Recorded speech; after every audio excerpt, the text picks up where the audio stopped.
If you've watched enough different anime shows to count them on one of your hands, then you've probably noticed that a lot of them are pretty derivative. Guys are always walking in on girls while they're in the bathroom or falling all over their titties. Girls are always acting like they hate the guy and beating the shit out of him, even though they secretly want to suck his dick. You know this shit. It doesn't even matter what decade of anime you're watching. You could be on Urusei Yatsura from 1981 and realizing that nothing has ever changed. These jokes are so old that the joke of calling attention to how stupid the jokes are is almost as old as the jokes themselves. The other day I was watching a fucking shoujo manga adaptation from the year 2000, and a girl gets walked in on in the bath and yells, "What is this, an anime?" You get the picture, this shit is ancient. But the weird part is that you get this scene in Phantom World where the dude tries to avoid accidentally groping a girl and ends up with his face in her panties instead, and I've seen people with the nerve to call this subversive. What the fuck? See, I know what it looks like when this trope gets subverted, cause I watched this 21-year-old cartoon called Gundam Wing, where the main character falls on his girlfriend's boobs, and she just stares at him for like half an hour before asking him to get the fuck off of her. The tables are turned on the viewer here because anime has taught you that this scene is supposed to be funny, and that the girl is supposed to slap the guy in the face. But instead, they treat this scene like it's really happening to these characters in real life, and it's just kind of awkward and quiet before the girl has a perfectly reasonable response. Then, just to make sure that you got that they did it on purpose, they throw in this whole scene in the last episode where you get to see what Gundam would be like if it was just like every other stupid-ass harem show, and it fucking sucks! Then the creators realized that even though they solved anime forever back in episode 5, everyone was still making the same bullshit tired-ass cliches, so they released 2 entire god-awful comic books about life in the harem Gundam universe and made a gazillion dollars off of their dumbass fans. Around 10 years later, a whole bunch of people who watched Gundam when they were little kids but didn't want to work for slave wages drawing cartoons when they grew up invented a new kind of anime book called a light novel, and they were super excited to prove both how smart they were and how much anime they had watched by exploring the medium through its meta. The first light novel that anybody read was The Melancholy of Haruhi Suzumiya, and Kyoto Animation was so excited after reading it that he immediately made an anime out of it, which everybody loved. Haruhi Suzumiya was about this girl named the Melancholy, who was desperately trying to convince herself that she was living inside of an anime and that she was secretly God, without realizing that she was living inside of an anime and that she was secretly God. Trust me, it makes sense in context. Most of the jokes were about how even though all of the characters were supposed to represent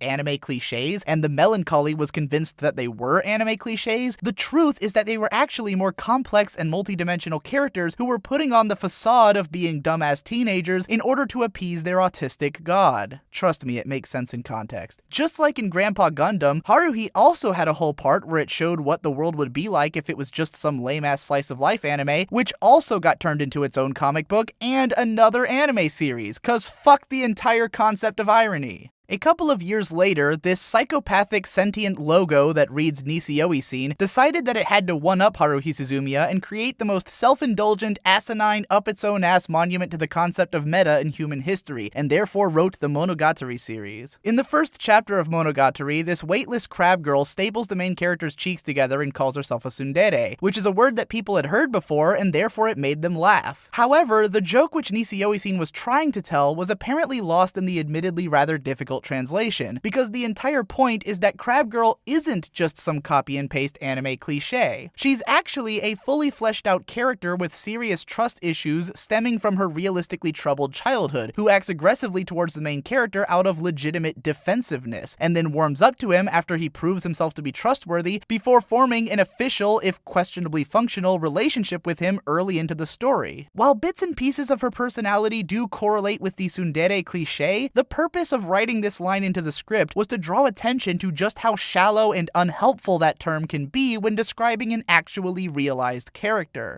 So Haruhi and Monogatari made $100 million billion, and pretty soon there was a huge tidal wave of light novel authors crashing over Japan, with everyone hoping to cash in on the success of this whole meta thing. Somewhere in the midst of that maelstrom emerged the Little Sister Show, one of the 4 horsemen of the anime apocalypse. At first, the Little Sister Show was also about taking an anime cliche and making it realistic, by reminding everyone that in real life your little sister hates you and complains if you don't constantly do shit for her, and that the only way to get back at her her is by shacking up with her hot goth friend. The Little Sister show had a lot of fun things in it, but there's this moment in episode 3 where the main guy falls on his little sister's boobs, and it starts sinking in that maybe this show wasn't quite as self-aware as first thought. Then you fast forward to season 2, and what do you mean he broke up with Kuroneko and fucked his sister? I'm done. I'm fucking done. So now meta anime is suddenly fucking everywhere, and all of it completely misses the point. You've got this scene in Saekano where the girl says to the other girl, hey, stop practicing your tsundere act and get over here. Except that the girl is actually literally a tsundere. They're just pointing out that they did the thing that everyone else does, except they also want you to know that they did it. Give him a gold star. A for effort, team. We really made it. That's why there's nothing subversive about this guy trying not to grab this girl's boobs, because his face still ends up in her panties anyways. They didn't change the basic meaning of the scene, they just called attention to the fact that they were doing it. It's like if someone was pissing in the middle of the street and everyone was staring at him, and then he yelled out, I'm pissing in the middle of the street! And everyone was like, oh, well at least he knows what he's doing, and went back to shit tweeting on their phones. Just because that guy admits that he's pissing in the street doesn't make him a functional individual, and calling attention to the fact that you've put a bunch of stupid bullshit in your anime series doesn't stop it from being stupid bullshit. Now, this isn't to say that it's all bad. Last season, we had this wacky, farcical version of a light novel about being trapped in a light novel about being trapped in a video game called Konosuba, and it was fucking hilarious, even if it wasn't necessarily making some deep commentary on the laziness of anime writing. But I'm still sick and tired of all these goddamn light novel adaptations that people treat like they're so fucking clever just because the author watched a bunch of anime and said, hey guys, isn't anime totally like this? And then literally did the exact same thing that every other anime does. Stop it.